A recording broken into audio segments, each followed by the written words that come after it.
سلام دعينا هبلنا كبرات خطاتي تجري ميديا نيتورك نلومون كم تلمو زلو بوليتيكاوي حدشتي معبارتاتن تغصل زلو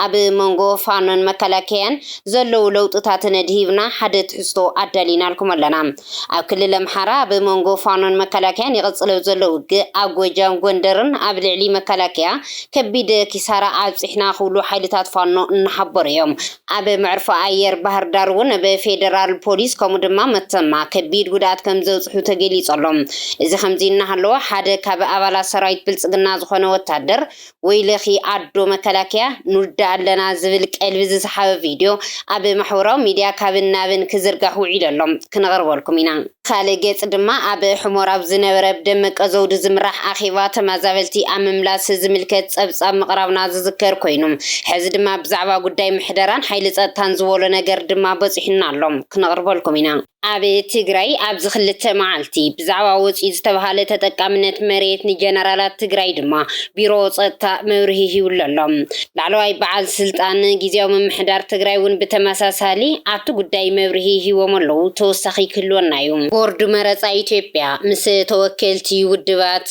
زغورة زتا بزي فرا خمسة تبتنا تجليس اللهم اتي زعبانيت زتا سليدا جزين أي مرز أنا مقمات كم زنبرن جزيتني تاتنخياتو تخل كيلو عصو أخيوا خمس نبرن استجلت أخوينهم انتقنا توم توكلتي بوليتيكاوي ودبات دما نتزغروا مزاتي برنامج تقبلنت كيهاو بزيت مع خمس توتن يتجلي صلوا توساخي خنا أربع لكمينا حوحة سراويت تجري نمد خمس عرض زلوا حيلتات كل تلوخ زلوا ميم توهيلهم بفلاي دما جنرال أركانن أبي أحمدن كابي كينات إيتي إيرترا جميرو زنورم أمزاز سنسلتن كم زنورو أنفت ز حبريتاون أبي موداتنا وخم كنغرو زحزنا يو حبريتايم كبرات خطاتل تجري ميديا نيتورك نبي زرزر كنسكركم كسامو داتا مسانا خصنحو بخبر عديمنا أبي وجام دعاء موت زتبهار كبابي كومدما أو غندر كبابتات متما كبيدو تلعيل اللهم أبي كلتي كبابتات زغني ونخلت معلت خمس صنحن حزون يغتصل من لون في الفلاتنا نحبريهم بفلاي دما أبي كبابي متما شمال قاري استبهار كبابي زتجبر وج كبي سواون واتون عنوات كم زحت حبير اللهم أبي شمال قاري استخفت وج بحيل تطفانو استخفت خمس نبرن كبعلة عسرت حدث كم تزجمر وخينوت أنكار دفعات بلصقناون زي تسوروا له خمس نبرن زحبر زلهم أبتو جبر كزورو ناي بلصقنا سراويت ميتهم قصيلهم يوم زولو أمر رحافانهم حاران أبيش ملقاريا زتخيدو نخلت معلت تاتي قصل مهلاون تجلي صلهم إذا خمسين نحلو عدي سالم دلولو استوهالو كبابتاتون أبتحت قصصر حيلتات فانو خمزاتو تجلي تيم أب أرماجه استوهالو كبابي سرايت بلصقنا توسخ حيلي إخدت مهلاو زحبرو في الفلات يخن برنت زولو دباب كغير زي مخاليم زقلصم أب كبابي جوجامون بتماساسالي وجي كايد كم زولو استجلصو خينم أب زوريا بحر دار معرفة نفرتي بلاي زلت كامب أب العلي زنورو أبلات فيدرال بوليسن حيلتات فانو متقعت زكايدون تحبير اللهم عبتي متقعت بركزور فيدرال بوليسن أكلات صدات خبابن ودات كمزوت حمون تجليسيوم بتماساسالي عصر تخلت تقيمتي خلتشحن عصر شمونتن عامة مرت أبي دقادا مزتبهالو وردا فرس بيت وقي خمز تخايدون تفليتيوم كاب عصر تحدت تقيمتي خلتشحن عصر شمونتن عامة مرت جميرو عرفة دبرترا أوسا بزتوهالو كبابتات وقي خمز نبرز حبورو في الفلات بفلايد ما أبي فرس بيت زتبهالو خبابون قصيلو خمزل إزقلت زلهم عبد خبابي زبط حساون نواتون عنوات زاقيد أي تفلت أنت وهي للهم أبي علة سولوس عصر تحدث كمتي كل تشحن عصر شمونتن عامة مرت أو كابتا سمين شواوز تقايدة نايدة ويوقعون ساون نواتون كيسارا خمزبت حي تحبيرهم أو كابي سالا دنجاي منزز تبهالو وردا دما كبيرو كمزل يتقليت زلهم بفلاي دما تقول كتما عبز تبهالو كبابي كبيز بلا حدقا خمزبت حي تحبيرهم عبد بوتا لعلي سالسان شمونتن سراويت بلصقنا ከም ዝሞቱን 12 ድማ ከም ዝቆሰሉን ተገሊጸሎም ካብ 7992 ዝተባሃራ ክፍላተ ሰራዊት ዝተዋጻጹ ሓይልታት ብልጽግና ኣብቲ ቦታ ገጢሞም ከም ዝነበሩን ተሓቢሮሎም ኣብ ውግእ ፋኖ መከላከያን ሓደ ናይ ሰራዊት ኢትዮጵያ ዝኾነ ወታደር ኣዶ ውላድ ክቕወጽዮ ክብል ምሕላፉ ንብዙሓት ዝሕዘነ ኮይነሎም ኩነታት ከቢድ ዘሎ ይብል እቲ ወታደር ዝወፈረ ይምለስን ንውዳ ኣለና ዝብል ዝሕለፈ መልእኽቲ ድማ ንብዙሓት ዝሕዝን ካብን ናብን ኣብ ማሕበራዊ ሚድያ ዝቀባበልዎ ዘለው ቀልቢ ዝሰሓበ መልእኽቲ ኮይነሎም እቲ መልእኽቲ ነቲ ዘሎ ኩነታት ኣብ ክልል ኣምሓራ ኣብ ልዕሊ ሰራዊት ብልጽግና ዝወርድ ዘሎ ከቢድ ስዕረት ዝገልጽ ምዃኑ ድማ ብዙሓት ይገልጽዎም እዚ ከምዚ እናሃለወ ርእሰ ምምሕዳር ክልል ኣምሓራ ኣይተ ኣረጋ ከበደ መከላከያ ከመስግኑ ምስምዖም ቁጥዕ ፈጢሩ ተባሂሉ ኣሎ መከላከያ ዝገበሮ ግደ ንህዝቢ ኣምሓራ ዓብይ ኣስተዋጽኦ ኣለዎ ዝብል መልእኽቲ እዩ ብሓይሊ ተዋጊኡ ስልጣን ክሕዝ ካብ ዝፈታተን ሓይሊ መከላከያ ኣድሒኑና ዝበሉ ኣይተ ኣረጋ ከበደ እዚ ሓይሊ እዚ ካብ ደገ ልኡኽ ዘለዎ እዩ ክብሉ እዮም ዝኸሱ ኣየናይ ደጋዊ ሓይሊ ልኡኽ ወግን ኣይነጸሩን ብኻልእ ዜና ድማ ኣብ ሕሉፍ ጸብጻብ ናብ ከተማ ሕሞራ ተመዛበልቲ ከኣቱ በዓል ደመቀ ዘውዱ ንህዝቢ መተሓሳሰብ ከም ዝሃቡ ምክታትና ዝዝከር እዩ እቲ ዕለተ ሰንበት 9 ጥቅምቲ 2018 ዓ.ም ኣብ ሕሞራ መእከብ ኣዳራሽ ዝነበረ ዋዕላ ብደመቀ ዘውዱን እሸቱ ደሚልየን ዝተመርሐ ኣኼባ ምንባሩ ይግለጽ ነዚ ዝምልከት ተወሳኺ መረዳእታ ካብ ወገን ሱዳን ዘለው ኣባላት ኣርሚ ሰብዓ ዝረኸብናዮ ሓበሬታ ከም ዘመልክቶ ድማ ደመቀ ዘውዱ ካልኦት ተወሳኺ ሓበሬታታት እውን ከም ዝሃበ እዩ ተመዛበልቲ ክምለሱ እዮም ምምሕዳርና ግን ኣይፈርስን ክብል ከም ዝተሰምዐዮም ዝገልጹ ጸጥታና እውን ባዕልና ኢና ንሕልዎ ከም ዝበለ እውን ገሊጾም ኣለው ገዛ ዘለዎም ተመዛበልቲ ጥራሕ ከኣቱ ምዃኖም እውን እዩ ገሊጹ ዘሎም ምስ ኣተው ሕድሕድ ገበደኛ ኣሪና ክንሕዞ ኢሉ ድማ ይብሉ ገዛ ዝነበሮም ጥራሕ ናብ ገዞም ክምለሱ እዮም ተኻርዮም ዝነብሩ ግን ኣይምለሱን ኣይፍቀደሎምን ከም ዝበለ እዮም ዝገልጹ እቶም ዝኣተው ኣብ ትሕቲና በኣና እዮም ዝመሓደሩ ዝበለ ደመቀ ዘውዱ ምምሕዳር ጸጥታናን ከም ዝቕጽል ምስ ፌደራል ተሰማሚዕና ፈሪምና ኢና መጺና ዝብል ሓበሬታ ከም ዝሃቦም እዮም ዝሕብሩ ወገን ኣባላት ኣስመላሽ ኮሚቴ ዝኾኑ ተሳተፍቲ ገጾም ክንሪኦም ኣይንደልን ብፍጹም ከኣቱ የብሎምን ምስኦም ብሓባር ኣይንነብርን ዝብል ሕቶ ከመይ ዝተለዓለ እውን ካብ ፍልፍላትና ዝረኸብናዮ ሓበሬታ እዩ እዚ ከምዚ እናሃለወ ኣብ ትግራይ ብዛዕባ ተዓዲሉ ዝተባሃለ መሬት ንጀነራላት መዘራረቢ ክኸውን ምጽንሑ ዝፍለጥ እዩ እንተኾነ ሓበሬታ ካብ ሓቂ ዝረሓቐ ምዃኑ ድማ ምክትል ጊዜያዊ ምምሕዳር ትግራይ ሓበሬታ ሂቦም ኣለዉ ቢሮ ጸጥታ ድማ ብተመሳሳሊ ካልእ ሓበሬታ ኣብዚ ጉዳይ ድሂቡ ዝሃበሎም ንሓሙሽተ ላዕለዎት ኣዘዝቲ ሰራዊት ትግራይ 500 ካሬ መሬት ተዋሂቦም ዝብል እናተዘዋወረ ዘሎ ደብዳቤ ሓሶት ምዃኑ ምክትል ጊዜያዊ ምምሕዳር ትግራይ ኣይተ ኣማኑኤል ኣሰፋ ኣብቲ እዋን ናይ ሰዓታት ኣፈላላይ መብርሂ ሂቦም እዮም ነጣፊ ማሕበራዊ ሚድያ መዘክር ኣባዲ ዝተባሃለ ደጋፊ ብልጽግና ዘውፅኦ እዚ ሰነድ ብሌተና ጀነራል ታደሰ ፊርማ ወፂኡ ዝተባሃለ ደብዳቤ ንሓሙሽተ ላዕለዎት ኣዘዝቲ ሰራዊት ትግራይ ማለት እውን ንሌተና ጀነራል ፍስሓ ኪዳኑ ፍስሓ ማንጁስ ንሜጀር ጀነራል ዮሃንስ ወልደ ጀወርግስ ጆን መዲድ ንበርጋዴር ጀነራል ሃይለ ስላሴ ግርማይ ወድም ቤተይ ንበርጋዴር ጀነራል ምግበይ ሃይለን ንሜጀር ጀነራል ማሾ በየነን ንሕድሕዶም 500 ካሬ መሬት ንክወሃቦም ከም ዝተወሰነ ዝገልጽ እዩ እቲ ደብዳቤ ብተወሳኺ ድማ ንማእኸሎት ኣመራርሓ ሰራዊት ትግራይ 200 ካሬን ትሕቲኦም ንዘለዎ ኣመራርሓ ድማ 140 ካሬ ከም ዝተፈቐደሎም ኣብቲ ደብዳቤ ተሓቢሩ እዩ እዚ ኣብ ማሕበራዊ ሚድያ እናተዘዋወረ ዝርከብ ሽም ዝርዝር ላዕሎት ኣዘዝቲ ሰራዊት ትግራይ ዝሓዘ ደብዳቤ ምክትል ጊዜያዊ ምምሕዳር ትግራይ ኣይተ ኣማኑኤል ኣሰፋ ኣብ ናይ ውልቆም ፌስቡክ ገጽ እዚ ደብዳቤ ሓሶት ይኽብሉ ነጽጎም ኣለዉ ብተመሳሳሊ ድማ ቢሮ ሰላምን ጸጥታን ትግራይ ነዚ ደብዳቤ ልሙድ ምህዞ ጻዕዳ ሓሶት ብምባል እቲ ደብዳቤ ዘይሕጋዊ ምዃኑ ይገሊጹ ናይ ጊዜያዊ ምምሕዳር ትግራይ ማህተም ዘለዎ እቲ ደብዳቤ ኣብ ናይ ሰዓታት ኣፈላላይ መልሲ ዝሃቡ ኣይተ ኣማኑኤል ኣሰፋ ብፍላይ ቅልጡፍ መልሲ መሃብ ይልመድኩም ዝብል ግብረ መልስታት ክወሃቦም ድማ ንዕዘብ ናብቲ ካልእ ትሕዝቶና ክንሰግር መረፃ ኢትዮጵያ ክናዋሕዩ ዝብል ሓበሬታ ኣሎም ሃገራዊ ቦርድ መረፃ ኢትዮጵያ 10 ጥቅምቲ 2018 ዓመተ ምህረት ምስ ፖለቲካ ውድባት ዕፁ ኣኼባ ብምክያድ ብዛዕባ ዝካየድ ሃገራዊ መረፃ ዘሎ ፕሮግራም ንምዝታይ መደብ እኳ እንተነበሮ እቶም ወከልቲ ውድባት ግን ቅድሚ ብዛዕባ እቲ መደብ ምዝታይና እና መረፃ ቅድሚ ምዝታይና ሰላምን ጸጥታን እቲ ሃገር ምቹ ከም ዘይኮነ ክንዘራረበሉ ዝግባእ ጉዳይ እዩ ኢሎም ብዘይስምምዕ ከምዚ ተበተኑ እዩ ተገሊጹ ዘሎ